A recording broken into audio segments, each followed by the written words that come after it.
tomen su lugar. Y vamos a abrir nuestras Biblias en el libro de Hechos, por favor.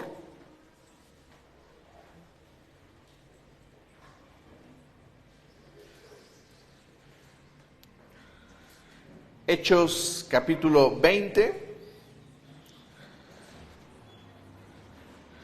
Creo que ya llevamos todo el año, ¿no? En Hechos y un poquito más. Ya estamos en abril, ya entramos a mayo. Yo creo que se va a acabar el año y no vamos a cruzar Hechos. O a lo mejor sí, vamos en el 20, tiene 28 capítulos. Tal vez.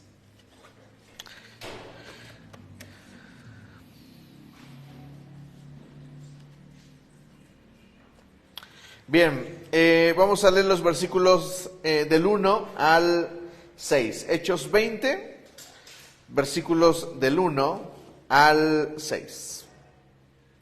Cuando cesó el alboroto, Pablo mandó llamar a los discípulos y después de animarlos se despidió.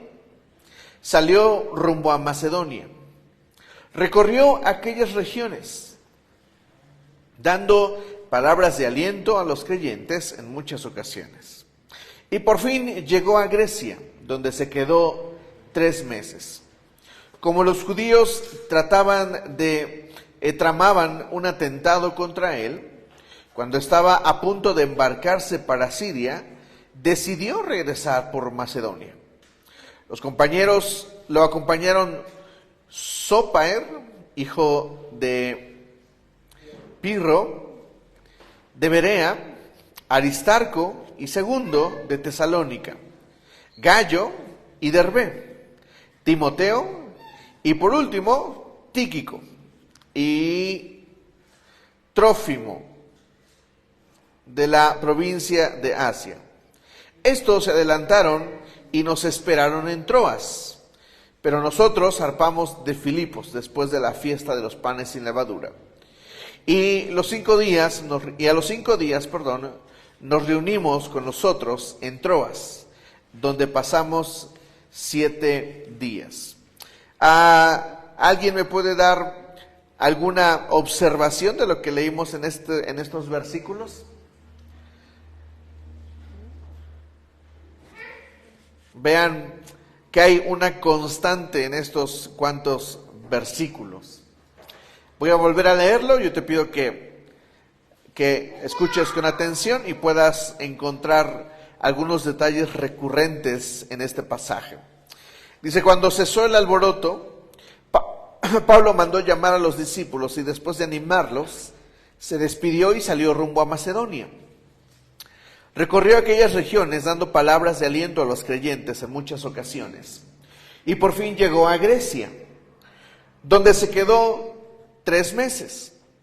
Como los judíos tramaban un atentado contra él cuando estaba a punto de embarcarse para Siria, decidió regresar por Macedonia. Lo acompañaron Sopater, hijo de Pirro, de Berea, Aristarco y Segundo, de Tesalónica, Gallo, de Derbe, Timoteo y por último Tíquico y Trófimo, de la provincia de Asia. Estos se adelantaron y nos esperaron en Troas, pero nosotros zarpamos de Filipos después de la fiesta de los panes sin levadura. Y a los 5 días nos reunimos con nosotros en Troas, donde pasamos 7 días. ¿Qué es lo que observan?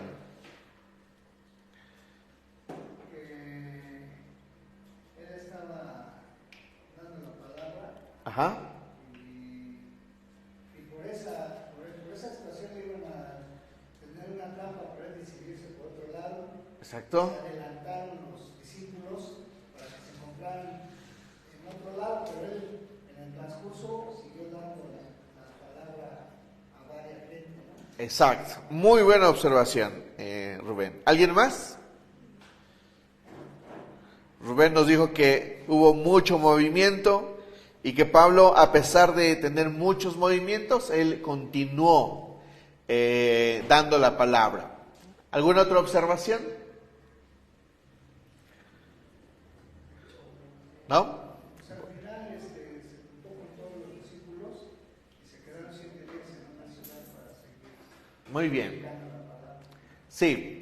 Estos cuantos versículos me dieron no me dieron la predicación. Siempre digo que a veces siento que el Espíritu Santo me habla y no es fácil, fíjense, no es fácil preparar un mensaje prácticamente en 2 días. Yo siento muy puntual la dirección del Señor cuando preparo algunos mensajes. Y entonces estos versículos me dieron la línea para poder hacer una pequeña serie. Y esta serie se llama Estrategias para la Vida. ¿Cómo se llama nuestra serie? Estrategias para la Vida. Esta serie la vamos a llevar estos días martes, estos próximos días. Y esta es pues la primera parte de Estrategias para la Vida. Quería ser en realidad muy conciso, pero mientras iba escribiendo, seguía escribiendo y escribiendo, y por fin tenemos esta primera parte de Estrategias para la Vida. Fíjense que es muy interesante la situación que vive Pablo. Rubén hizo una observación muy interesante, y Rubén nos dice que mientras Pablo seguía su misión, había quienes querían hacerle daño. Así es de que quiero caminar en esta línea de poder establecer algunas estrategias para la vida. Estrategias que obviamente deben de funcionar en darnos éxito en la vida. Una desgracia de la vida, no solamente de los cristianos, sino de los no cristianos, es que vivimos una vida a veces muy perdida y lejos del éxito. En el camino, por ejemplo, profesional, he conocido a muchas personas que detestan el trabajo donde están. Yo amo mi trabajo, pero conozco personas que trabajan conmigo que detestan el trabajo donde están, porque evidentemente no es eso lo que quieren hacer. Quieren hacer otras cosas, pero no las pueden hacer por alguna razón.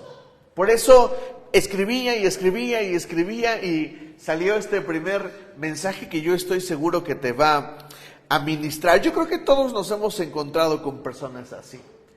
Pero más que eso, yo me observo y yo fui una persona así. De hecho, a veces todavía necesito recalibrar en mi persona las estrategias para la vida. He aprendido de parte del Señor que se requiere de hacer planes en la vida. Por eso el trabajo donde estoy para mí es una bendición, pero más que una bendición, ha sido la forma en la que el Señor, creo de verdad, firmemente, que me ha dirigido. Lo creo de esa manera. Entonces quiero compartir contigo hoy, el día de hoy, las primeras 3 estrategias para la vida que creo que nos deben colocar en una mejor atmósfera para crecer, para caminar y sobre todo para alcanzar el éxito. Ahora, la palabra éxito es a veces muy criticada, sobre todo en la iglesia. Por eso te voy a compartir el concepto de éxito que comparte Andrés Panasiuk en sus libros. Andrés Panasiuk es uno de mis autores favoritos y él escribe sobre finanzas. Y él describe el éxito como la llegada, pero no solamente la llegada, sino mantenerte ahí. Una cosa es llegar, pero una muy diferente es mantenerte. ¿Me explico? Cuando muchos, por ejemplo, han soñado con tener un negocio. Muchos han soñado. Yo he soñado con tener uno. De hecho, tengo un negocio ahí parado. Y una de las cosas en las que me di cuenta es que Andrés Panasiuk tiene razón. ¿Por qué? Porque yo abrí mi negocio, pero no está abierto. Está cerrado. ¿Por qué? Simple, porque no he logrado mantenerme. ¿Me están entendiendo? Pero sin embargo hay otros lugares donde he logrado mantenerme. Por eso creo que el concepto de Andrés Panasiuk es bueno, es equilibrado. El éxito es llegar, pero mantenerte ahí. Ahora, el éxito no describe algo perfecto, sino describe metas, objetivos. Por ejemplo, pongámonos una meta sencilla, que cada año, cuando llegue la cena de fin de año, ya tengamos todo el recurso desde 2 meses antes. Ese sería un buen objetivo. Es algo que yo he perseguido durante los últimos 5 años, porque siempre que les predico, en los últimos 4 años en la iglesia, una de las primeras cosas que les digo a principio de año es que cuando llegues a fin de año ya tengas lo de la cena listo, que no tengas que sufrir por comer rico el fin de año con tu familia. ¿Me explico? Porque no debería de ser así. Deberíamos de poder comer rico, y no estoy diciendo que nos exijamos comer rico, sino que pongamos un objetivo y lo alcancemos. ¿Me están entendiendo? Bien, entonces, la primera estrategia a mí me encanta. Es algo que deberíamos de hacer todos. Ahora, apunto a la observación que hizo Rubén. Y me gusta que lo haya hecho de esta manera. Rubén dijo: Pablo se dio cuenta de que lo perseguían y que le querían hacer daño. Esa es la primera estrategia, apúntala. La primera estrategia es tomar un tiempo para meditar. Tomar un tiempo para observarme a mí, para meditar en mí mismo. Vamos al libro de Hechos, ahí mismo, en el capítulo 9, en el versículo 6.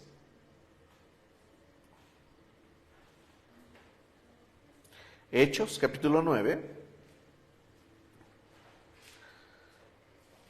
versículo 6.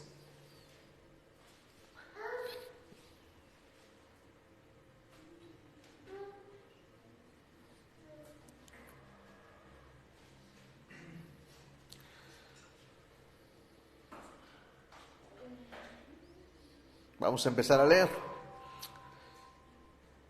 Esa fue la ocasión en la que Pablo se encontró con Jesús.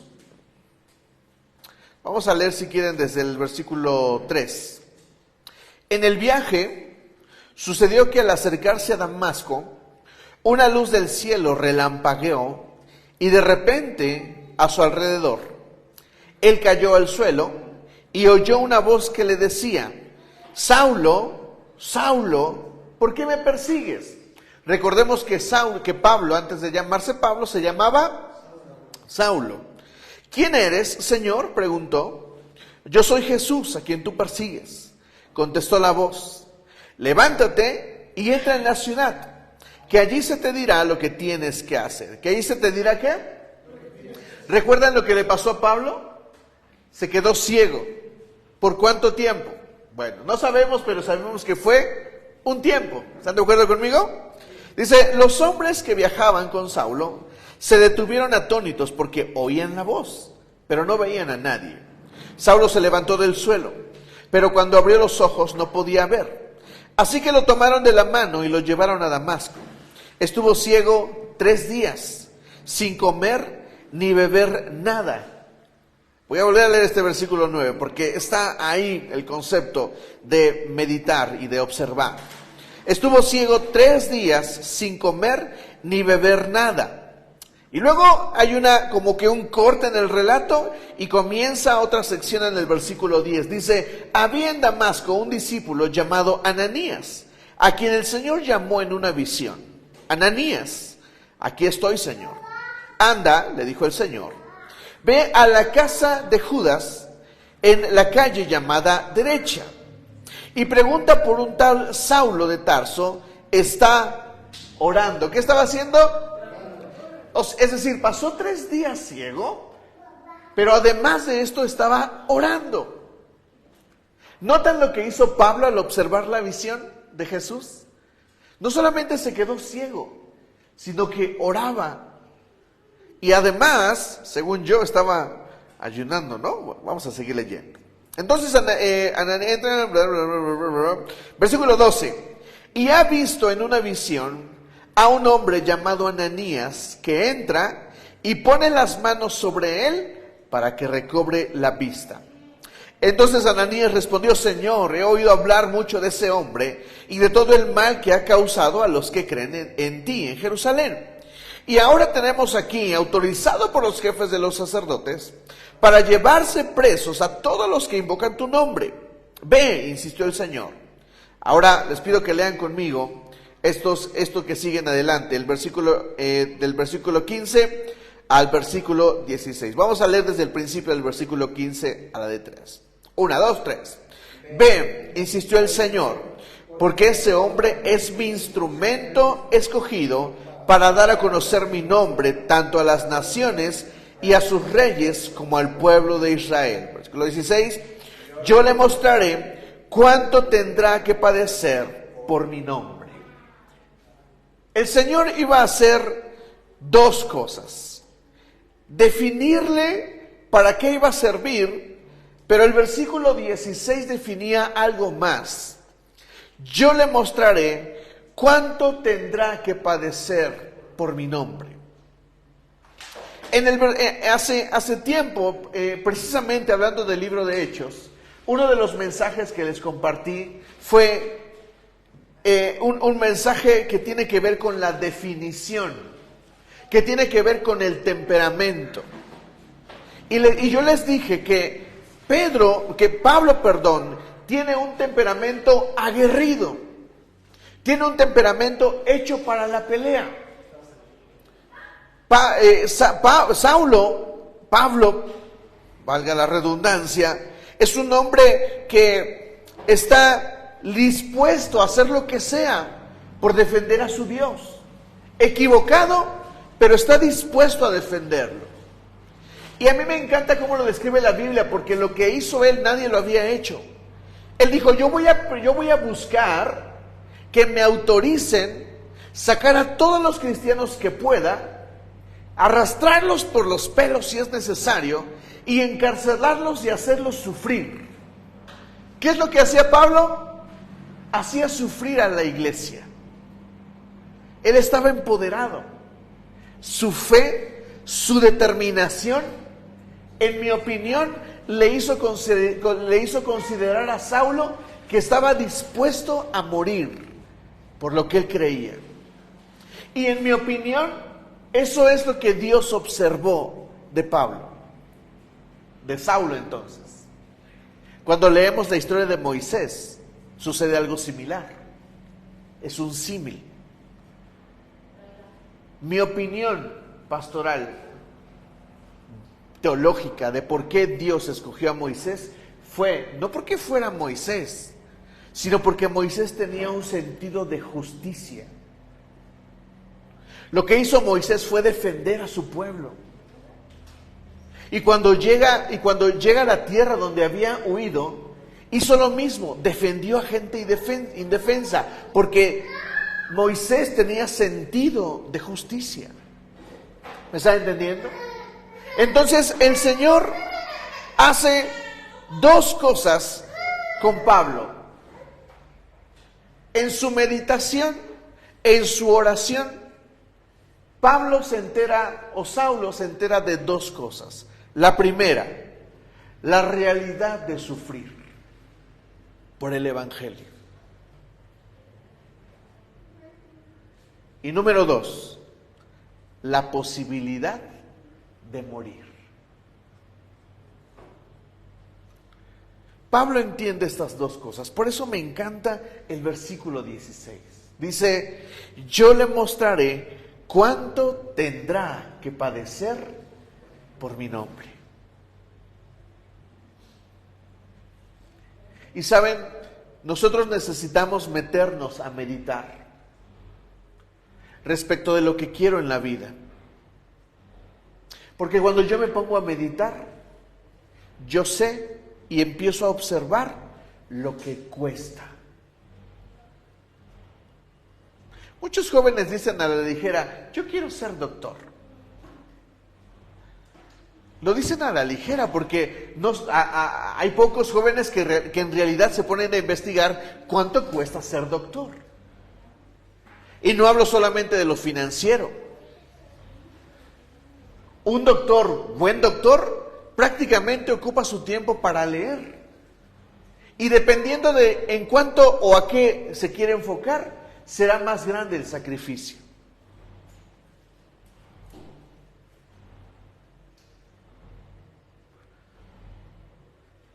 Nosotros vivíamos en Jaltocán, en mi pueblito, y habíamos abierto un pequeño negocio, era un cibercafé. tuve un cibercafé. Mi cuñado me prestó dinero para hacerlo, que, por ejemplo, les diré algunos detalles. Nunca tuve para pagarle, nunca. Me prestó el dinero y yo me comprometí a pagarle, pero el negocio jamás me dio para pagarle. El negocio solamente me daba para comer. La única forma en que le pude pagar fue vender el negocio y regresarle el dinero. Pero fue ahí cuando comencé a meditar lo que yo necesitaba hacer para crecer. Mi pastora en ese tiempo pensó que yo estaba huyendo de la iglesia. Habían pasado unas situaciones en la iglesia, pero yo no estaba huyendo, yo quería crecer. Y me di cuenta que un cibercafé no me iba a dar para eso, que yo quería más en la vida. Así es que me enfrenté a mi primer sacrificio. Pero ya cuando estábamos aquí en Ciudad de México, ganaba poco. Busqué muchos empleos. Y hubo un momento donde tuve un momento de luz. Y me di cuenta lo que quería hacer.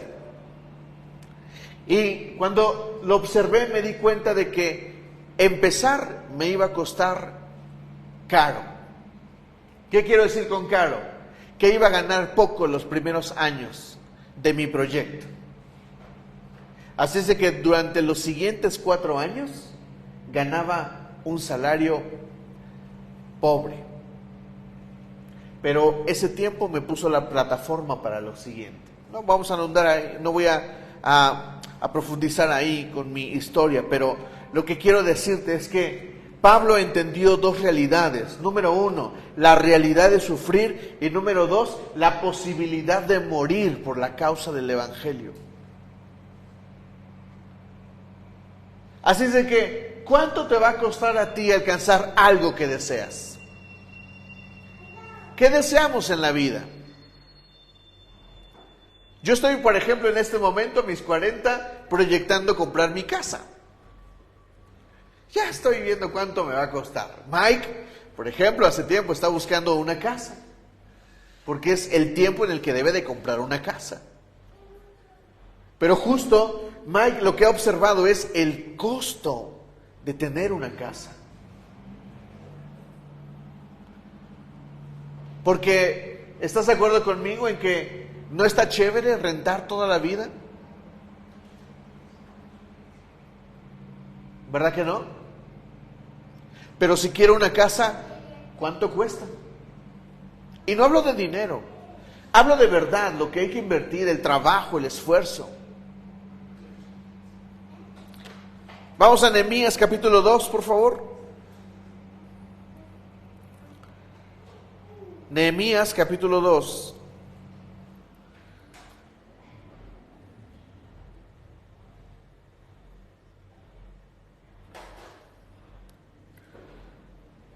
En el versículo 11, ¿recuerdan a Nehemías? Está con el rey Jerjes, le pide que le dé permiso de ir a Jerusalén a reconstruir el muro. Y esta es una sección importante del libro de Nehemías. Dice el versículo 11, 2:11, dice: 3 días después de haber llegado a Jerusalén, salí de noche, acompañado de algunos hombres, pero a ninguno de ellos le conté lo que Dios me había puesto en mi corazón hacer por Jerusalén. La única bestia que llevábamos era la que yo montaba. Esa noche salí por la puerta del valle hacia la fuente del dragón y la puerta del basurero. Inspeccioné las ruinas. ¿Qué fue lo que inspeccionó? Las ruinas de Jerusalén y sus puertas consumidas por el fuego. Después me dirigí hacia la puerta de la fuente y el estanque del rey, pero no hallé por dónde pasar con mi cabalgadura. Así que siendo aún de noche subí por el arroyo mientras inspeccionaba la muralla. Finalmente regresé y entré por la puerta del valle. ¿Qué fue lo que hizo Nehemías? Observó. Lo que hizo Nehemías fue meditar, observar la cosa en la que se había metido. Miren, Nehemías reconstruyó el muro de Jerusalén. el gran muro de Jerusalén. Y yo pienso que en ese momento una de las cosas que tal vez Nehemías se debió de haber dicho a sí mismo, ha de haber dicho: charros, yo era el copero del rey, ¿qué hago aquí observando ruinas que se tienen que levantar? Ahora, presten atención conmigo a lo que dice el versículo 11. Salí de noche acompañado de algunos hombres. Sabes, a veces los sueños están relacionados, o yo diría que por lo regular los sueños están relacionados con otras personas. Seguramente Eric y Jimena tienen sueños. Seguramente Silvia y Rubén tienen sueños. Seguramente Lalo y Natalia tienen sueños. ¿Sabes? A veces evaluar costos requiere de hacer consciente a aquellas personas que nos acompañan. Porque no los vas a obligar, ¿verdad? En una ocasión pasamos una temporada donde Miren y yo comíamos fuera de la calle, fuera de casa todo el tiempo. Y en una ocasión estábamos hablando de los planes para la iglesia, los planes para nosotros. Y me dijo: sí los podemos alcanzar. Y después me dijo: pero necesitamos dejar de comer en la calle. Y yo le dije: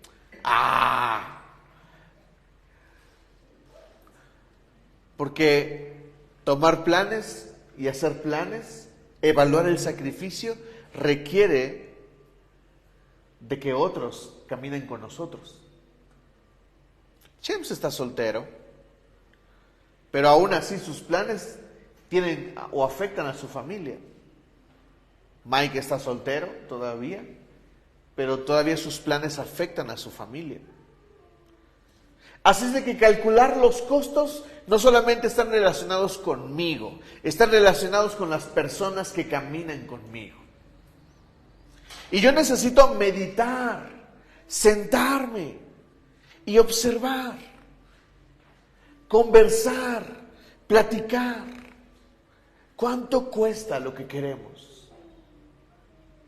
¿Cuánto tenemos que sacrificar para llegar ahí?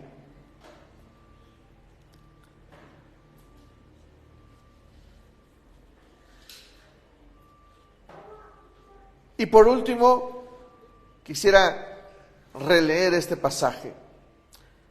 La segunda parte del versículo 12 dice: pero a ninguno de ellos le conté lo que mi Dios había puesto en mi corazón hacer por Jerusalén. Hay algo que voy a decirte con todo mi corazón. Se trata de ti. Mira, hay cosas que se tratan de varias personas. Pero te digo algo, yo he entendido que hay cosas que si yo no hubiera decidido por mí, no hubieran pasado en el matrimonio, en mi matrimonio. Igual sé que mi esposa en determinados momentos tomó decisiones que tenían que ver con el bienestar de nuestra relación.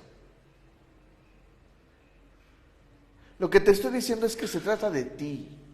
Sí, hay personas que están involucradas, sí hay personas que son afectadas por nuestras decisiones, pero al final habrá cosas que se tratan solamente de ti y necesitas tiempo para evaluar. Mira, yo no lo aplaudo tanto ahora que soy pastor y que predico y así, pero yo pasé por ahí. Hay estudiantes que se salen al primer semestre de haber entrado a la prepa o a cualquier cosa y no estudian ese primer año.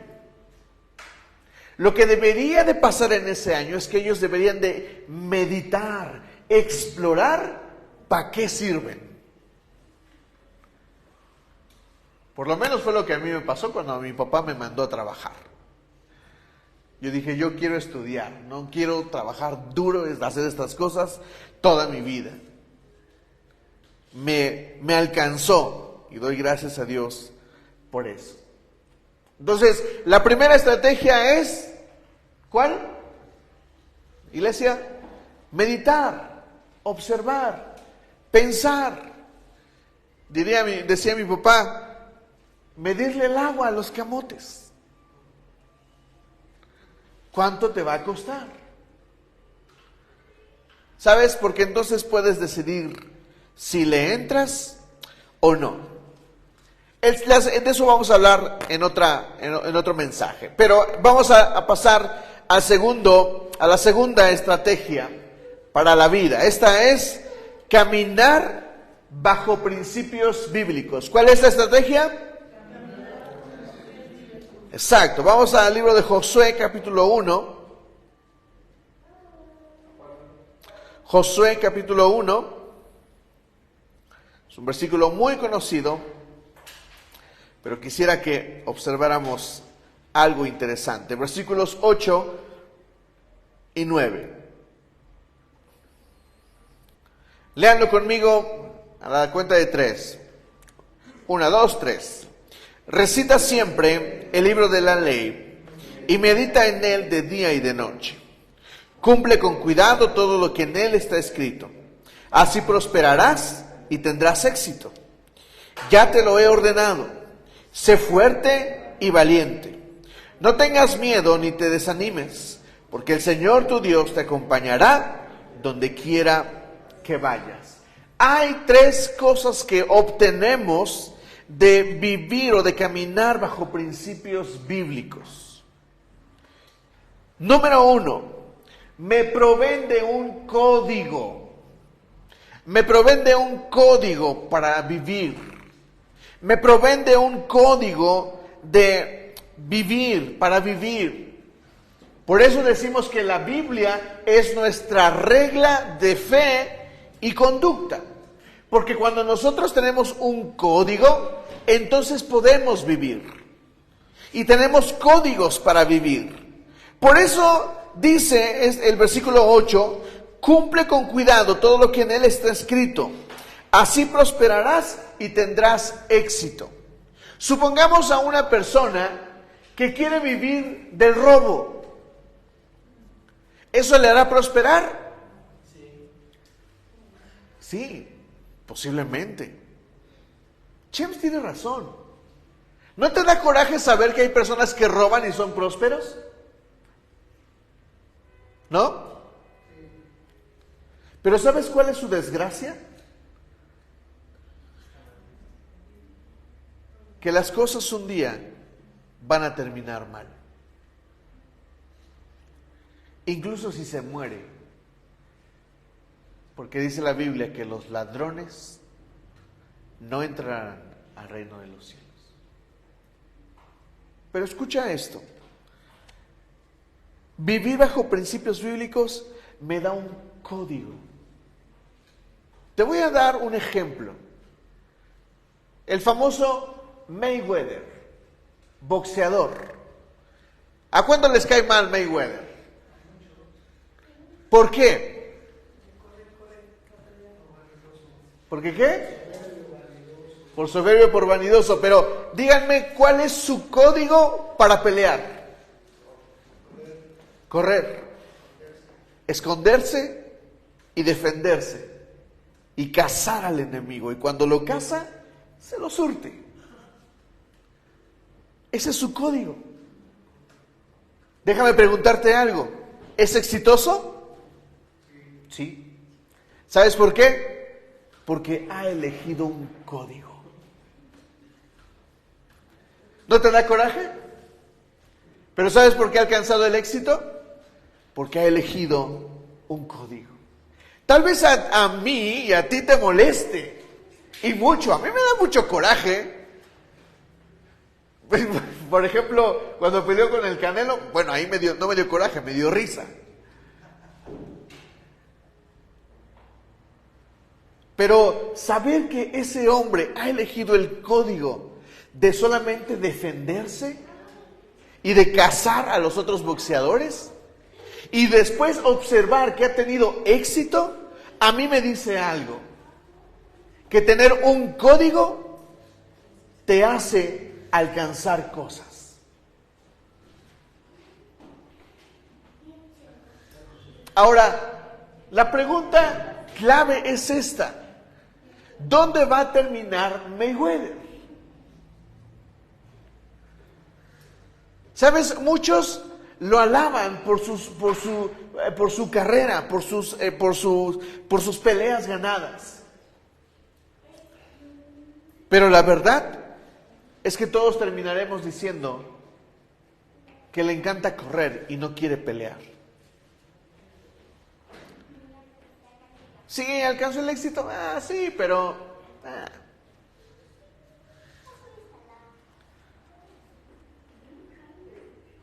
Pero la Biblia nos dice que tener un código hace dos cosas. Número uno, prosperar, y número dos, tener éxito.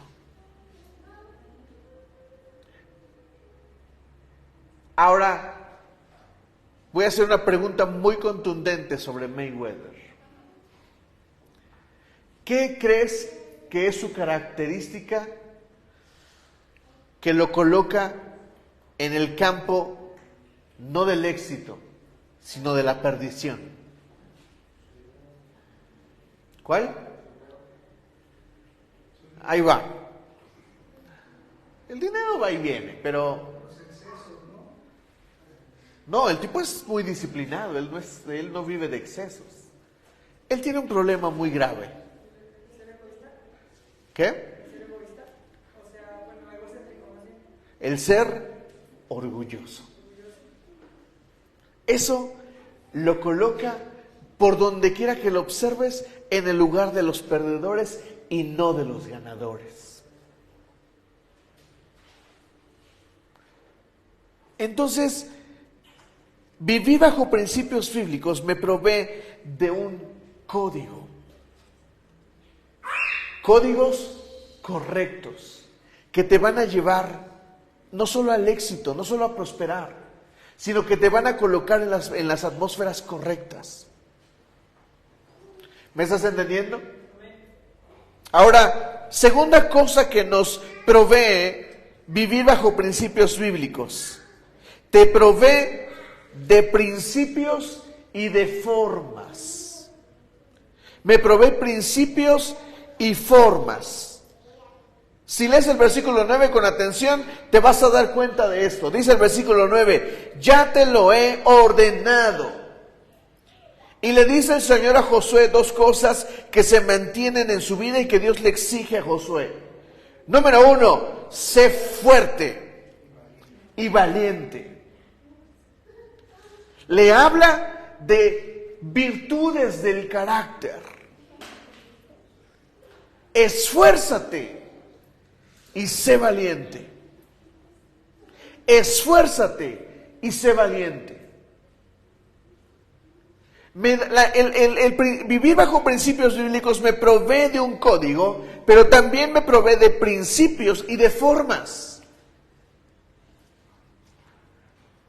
Porque muchos, por ejemplo, muchos cristianos, el domingo estaba platicando con mi pastor y él decía, mira, tienes que entender que muchos de los adultos que viven hoy en las iglesias, no los que son nuevos en la iglesia, ustedes, por ejemplo, Rubén y Silvia, no lo sabían, pero en la iglesia hace muchos años, por los años 2000, 90 y tantos, cuando se profetizaba que iba a venir el anticristo en el 2000 y que el mundo se iba a acabar en el 2000, había una cosa que se predicaba en las iglesias y era esta: deja de estudiar, deja de trabajar, porque el Señor ya viene.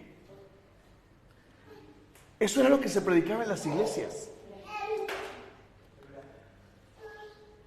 Y hoy, desafortunadamente, vivimos en un ambiente de adultos cristianos de mi edad, porque yo, en medio de ese discurso, estuve a punto de dejar mi carrera. En ese tiempo, soy honesto contigo, yo quise lanzarme a las misiones. Nada más porque cuando me lancé a una cosa que se llamaba, ¿cómo se llama? Bueno, no me acuerdo, pero me lancé una semana a misionar, según yo. ¿Y sabes de qué me di cuenta ahí? De que se necesitaban muchas cosas, entre ellas recursos intelectuales. Ese día yo decidí no solamente no ser misionero, decidí que tenía que seguir estudiando. Y que tal vez ese discurso en la iglesia estaba mal. ¿Dónde dice la iglesia que dejemos, dónde dice la Biblia que dejemos de mejorar? ¿Dónde dice la Biblia que no trabajemos? En ningún lado. De hecho, la Biblia dice que cuando venga el Señor va a pasar lo mismo que en los tiempos de Noé. ¿Qué pasaba?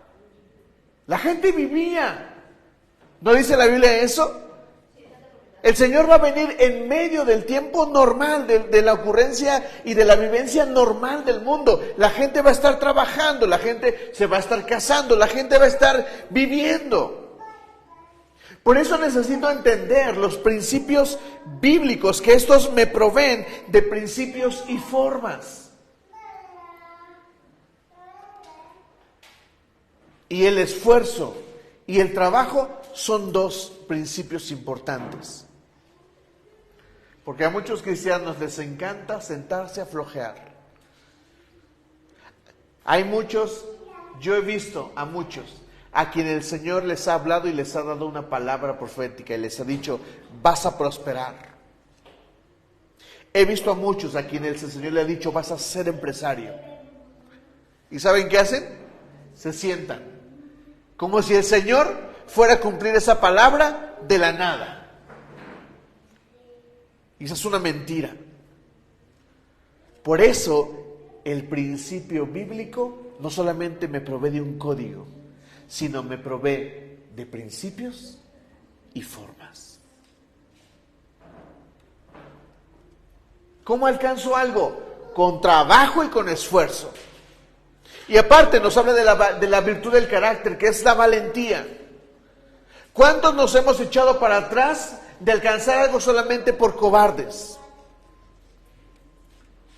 ¿A cuántos nos ha tocado la cobardía y nos hemos echado para atrás de lo que queremos alcanzar? Preferimos quedarnos en la comodidad de nuestra sala que tomar valor y aventarnos a lo que deseamos.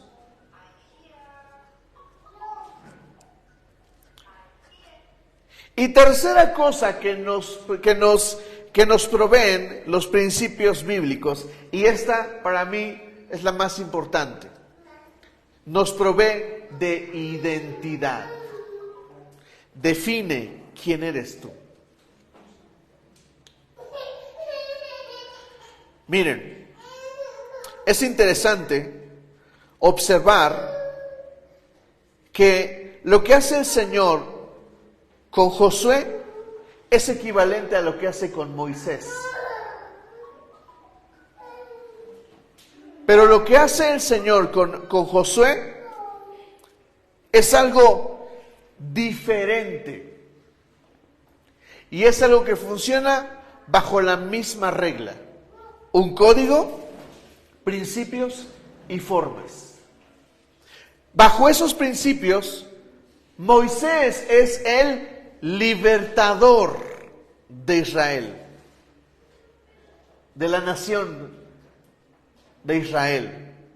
Pero bajo este mismo código y bajo estos mismos principios y formas, Josué es el conquistador. Dos cosas diferentes bajo los mismos principios.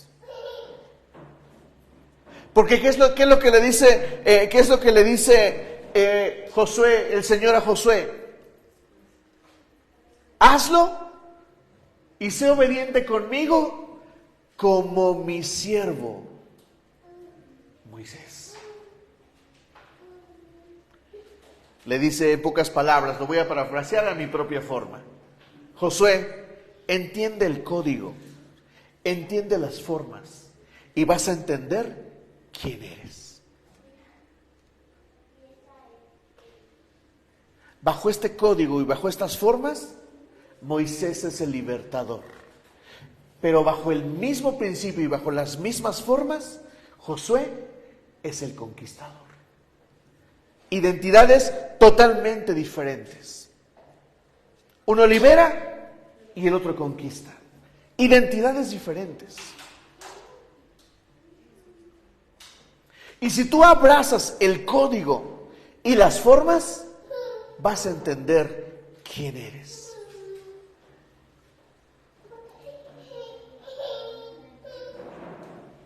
De paso, el asunto de meditar es muy importante. ¿Sabes cuánto tardamos Miriam y yo en ponernos de acuerdo para pastorear? Mira, nosotros nos acabábamos de casar. Y a mí no me gustaba la iglesia a la que Miriam asistía, así es que yo ni loco iba a llegar a su iglesia a congregarme. Pero a Miriam tampoco le gustaba la iglesia a la que yo asistía, y ella ni loca iba a llegar a la iglesia en la que yo me congregaba. Así es que conversamos y le dije, mira, ni tú ni yo, vamos a esta iglesia que está a la mitad. Conocemos a la pastora, conocemos al pastor, vamos ahí, ¿qué te parece? Hasta ahí, yo entendía que tenía un llamado, ella también, pero no aflojábamos. Ahí en Villas sucedió algo extraño. Yo predicaba y la iglesia decía, qué bien predicas, Diri, qué bonito predicas, me decían. Y yo me crecía.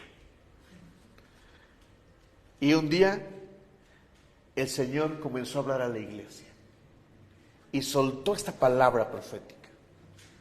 La iglesia necesita pastor, porque la iglesia no tenía un pastor. Bueno, teníamos un pastor, pero se fue. Y entonces la iglesia necesitaba un pastor. Y entonces cuando cayó la palabra profética, yo bien crecido dije, me toca. Y Miriam también lo pensaba. Un día, en oración, el Señor nos habló a los dos. A mí me dijo, tú no. Y a Miriam le dijo, Neri no. Pero el otro, sí. El Señor le reveló a Miriam quién iba a ser el pastor de la iglesia. Y cuando Miriam me lo comunicó, yo dije, si predica bien mal. Pasó el tiempo y él se convirtió, ese hermano se convirtió en el pastor de la iglesia. No hablaré más de eso ahorita, tal vez después. Pero lo que tengo que decirte es que el código,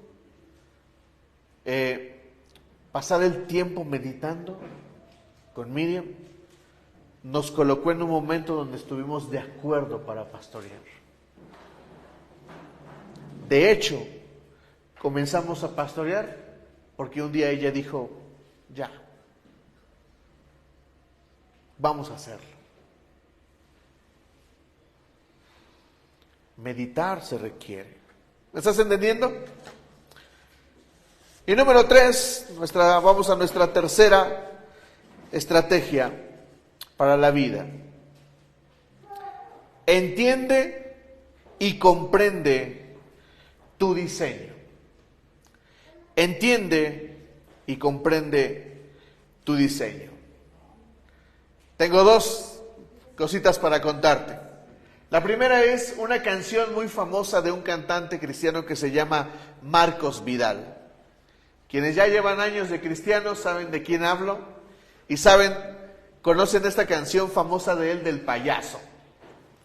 A los que no lo han escuchado, vayan a su casa y googleen Marcos Vidal, canción del payaso. La canción dice algo así: a este No le costaba, la canción se trata de alguien que es bueno para ser payaso, pero que el payaso quiere hacer acrobacias. Y cuando quiere hacer acrobacias, se cae. En otras palabras, la canción se trata de que este payaso fue creado para ser payaso. Y no puede ser otra cosa porque Dios lo hizo para ser payaso. Bueno, la canción trata de explicar que fuimos creados para algo. Y no importa cuánto insistas en ser algo que no quieres ser, al final resultará que fuiste creado para algo específico. Y necesitamos entender nuestro diseño. Ahora déjame contarte esta historia de mi juventud. En la iglesia donde me congregaba había una señorita de nuestros jóvenes. Le voy a poner por nombre Guadalupe, solo por ponerle un nombre. Y ella era una mujer muy, muy pasional. Y amaba a Dios con el corazón. Cuando llegó a la iglesia ella tenía mucha pasión por Dios. Y un día nos dijo, quiero ser parte del coro. Pero, ya iba a decir su nombre, pero Guadalupe cantaba muy mal. Ella era la que se escuchaba la voz de fondo. Eres todo poderoso, grande y majestuoso. Era brutalmente desafinada y destiempada. No daba una. Y cuando se acercó a mí para decirme que quería cantar, fue un poquito triste y doloroso decirle que no podía hacerlo. Porque su voz era fuertísima. Su voz cubría a cualquiera, tenía la potencia que nadie tenía, pero desafortunadamente era desafinada y destiempada. Si algo tenía que hacer era estudiar música, si lo quería alcanzar.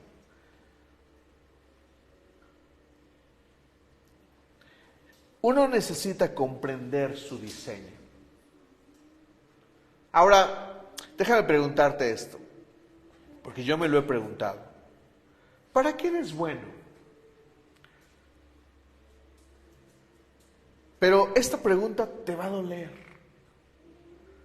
¿Para qué no sirves? Hay cosas para las que no servimos. Esa es la palabra que yo quiero usar.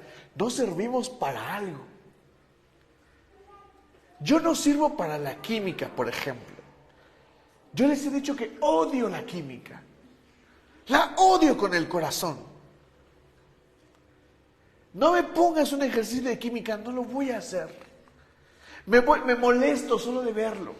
¿Sabes qué me molesta? Saber que no sirvo para eso. Me da coraje verme a mí y ver que no puedo resolver un ejercicio. Entiendo lo básico, obviamente, pues, ni modo que no soy, perdona la expresión, pero no soy tonto. Entiendo.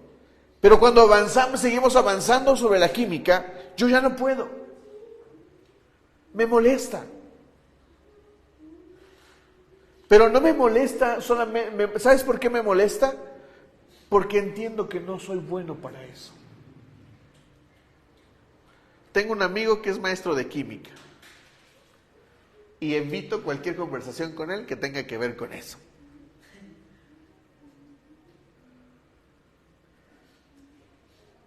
¿Has entendido para qué no eres bueno? Porque tal vez, ¿sabes qué provoca perseguir algo que no eres? Provoca pérdida de tiempo.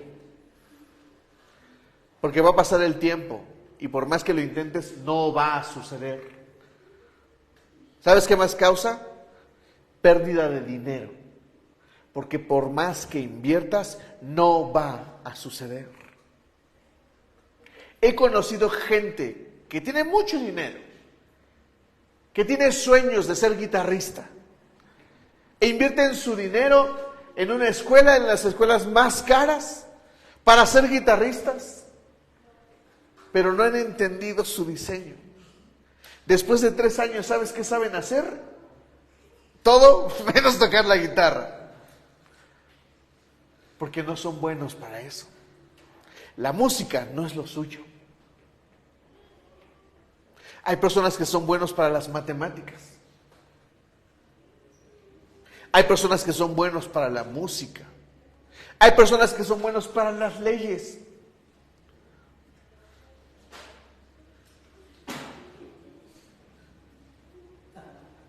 Un día platicando con un doctor, con un cirujano, vi sus manos y sus manos eran las más suavecitas, no porque las toqué, sino porque se veía que sus manos estaban súper cuidadas.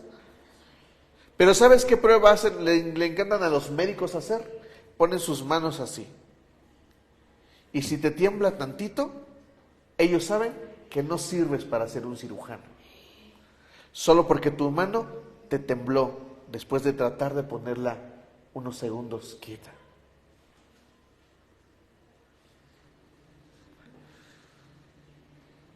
¿Me están entendiendo?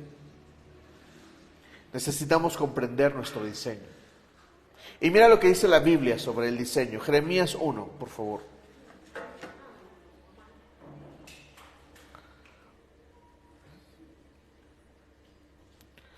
Jeremías 1, versículos del 4 al 7.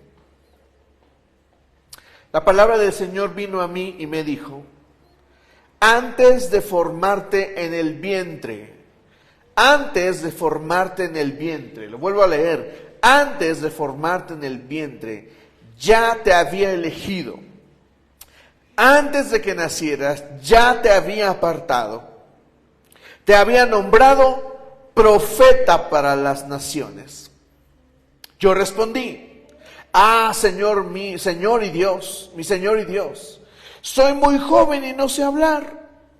Pero el Señor me dijo: no digas soy muy joven, porque vas a ir a donde quiera que yo te envíe y vas a decir todo lo que yo te ordene. No tengas temor delante de ellos, yo estoy contigo para librarte, afirma el Señor. Desde antes de que nacieras, el Señor ya había hecho tu diseño. Hay muchos que se quejan por su tamaño. Hay muchos que se quejan por su altura. Hay muchos que se quejan por sus habilidades. Y tú necesitas entender tu diseño.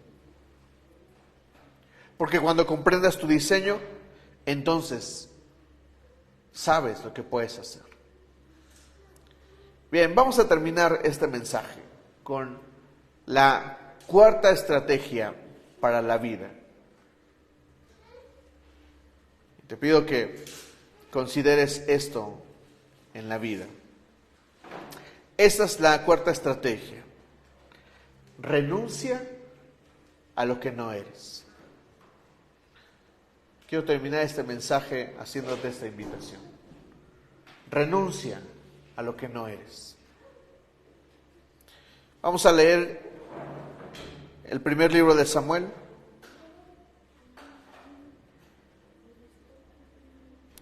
Capítulo 20.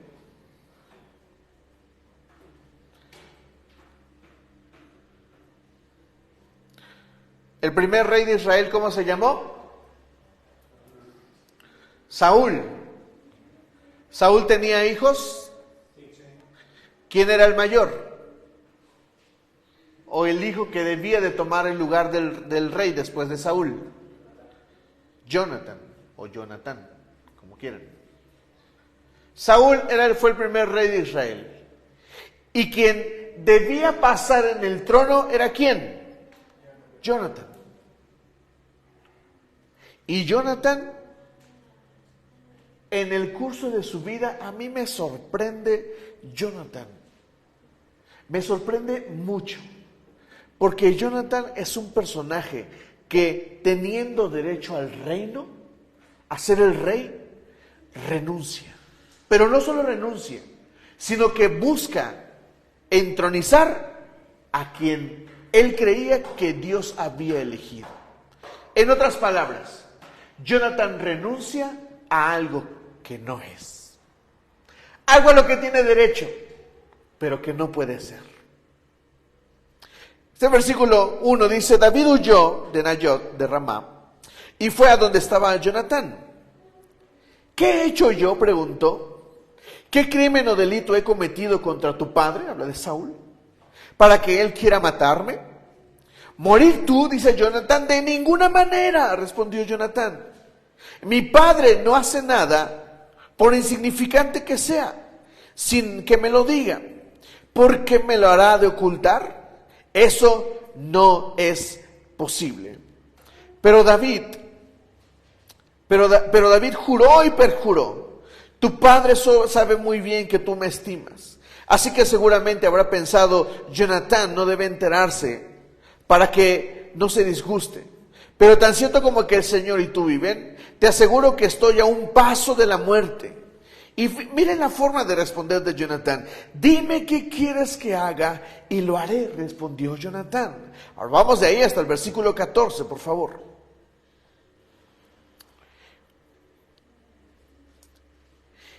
Ellos hacen una conversación en la que Jonatán está dispuesto a avanzar para proteger a David y no a su padre. Dice el versículo 14. Y si todavía estoy vivo cuando el Señor te muestre su bondad, te pido que también tú seas bondadoso conmigo y no dejes que me maten.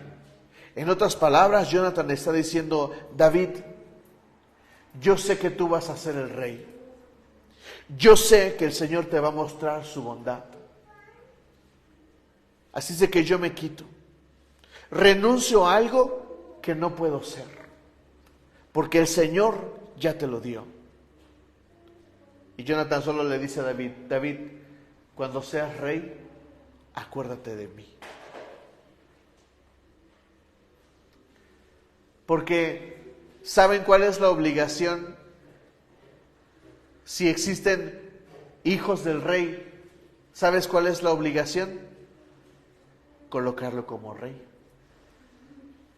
En otras palabras, mientras haya un heredero, hay derecho al trono. Y Jonatán entiende que tiene derecho, pero también comprende esto, que él tiene que morir. Por eso hace un pacto de misericordia con David.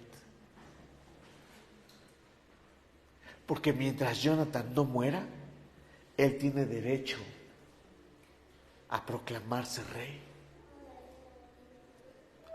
Y David, si quiere ser rey, ¿qué tiene que hacer? Matarlo. Por eso Jonatán pide misericordia. Porque Jonatán ha entendido que quien será rey no será él. Y que el precio de poner a David por rey es su propia vida.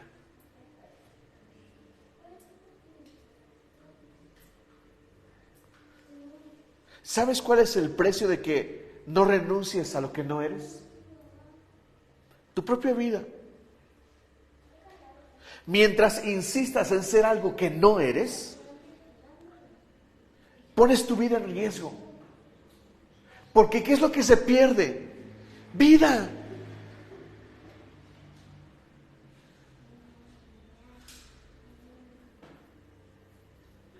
Recuerdo perfectamente, y con esto voy a terminar. Recuerdo perfectamente el día que sentí el llamado de Dios para regresar a Ciudad de México. Iba en la combi. ¿Estaba orando? No, no estaba orando. ¿Estaba teniendo un tiempo espiritual? No, no estaba teniendo un momento espiritual. Menos, o sea, no estaba haciendo nada espiritual. Servía en la iglesia. Iba en la combi, iba en la ventanilla, iba recostado en la ventanilla, triste. Y de repente escuché su voz. Es tiempo de regresar. Y yo le dije a Dios, Dios, yo amo vivir aquí. Mira, Señor, como rico todos los días. Me levanto a correr en la mañana, nado en el mar, voy al gimnasio, voy a trabajar, me paro y descanso. Me aplasto mediodía a veces. Esto es vida, Señor.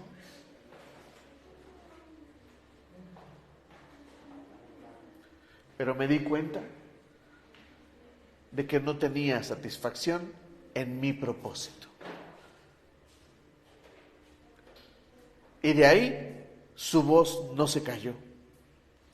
Y escuché varias veces, es tiempo de regresar.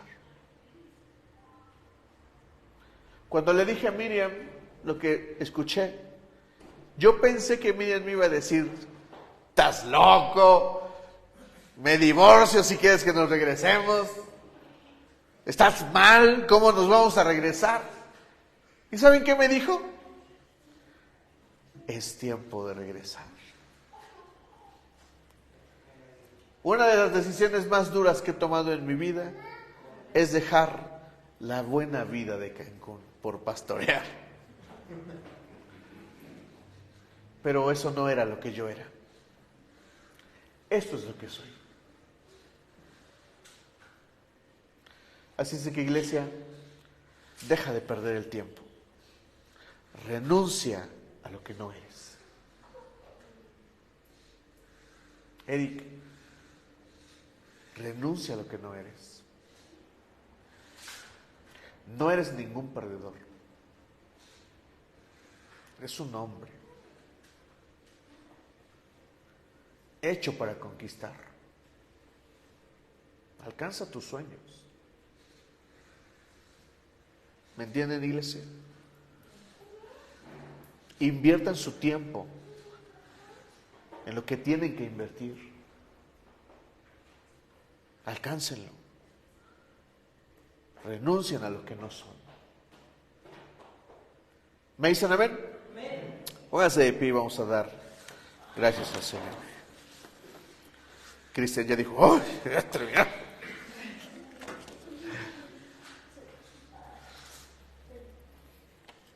Primera estrategia para la vida. Tómate un tiempo para meditar y para observar. Segundo principio para la vida. Camina bajo principios bíblicos. Estos te dan código, principios y formas e identidad. Siguiente principio para la vida. Entiende y comprende tu diseño.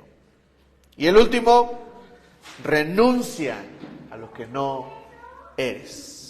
Ponte de pie. Vamos a orar. Cierra tus ojos.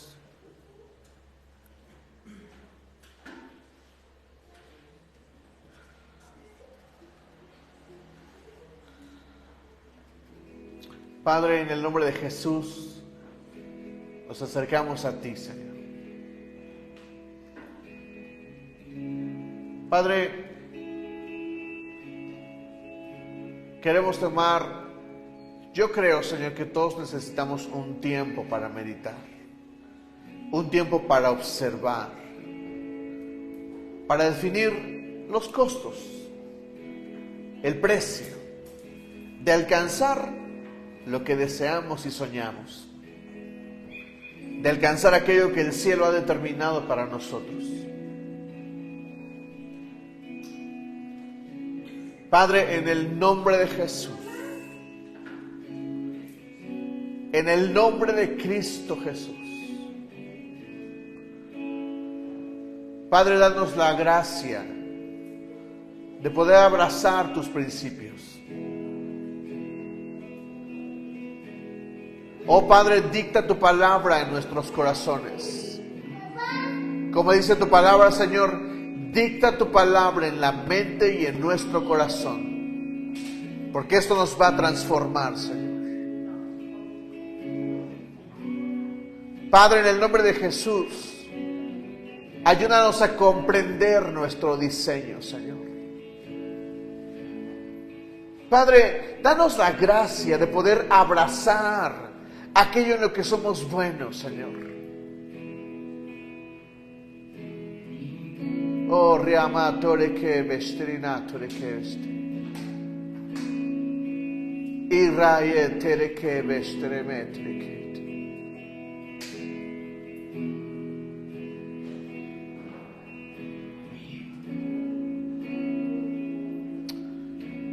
Padre, danos la gracia de abrazar aquello para lo que fuimos creados, Señor.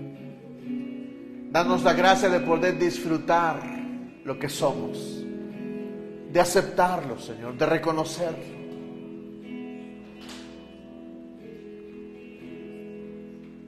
Y finalmente, Señor, danos la gracia para soltar algo que no somos.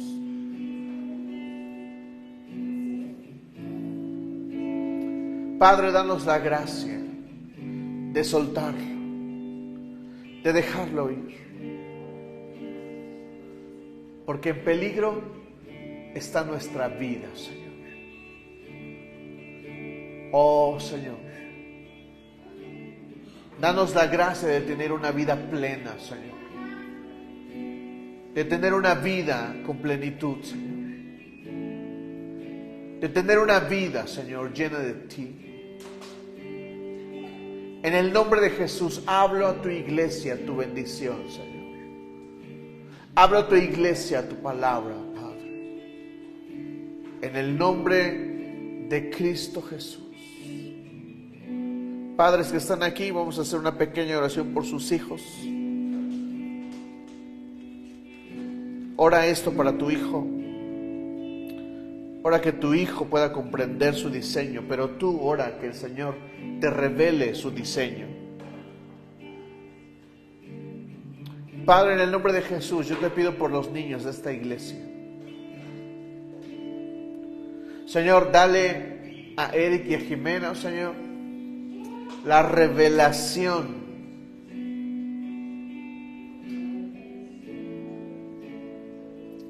de la gracia que has puesto sobre su pequeña Laila, Señor. Dales la sabiduría de entender el camino de Laila, Señor. Padre, que no participen de la destrucción de su vida, Señor, sino que participen de la formación de esta pequeña y de que ella pueda ser feliz cuando sea mayor, Señor.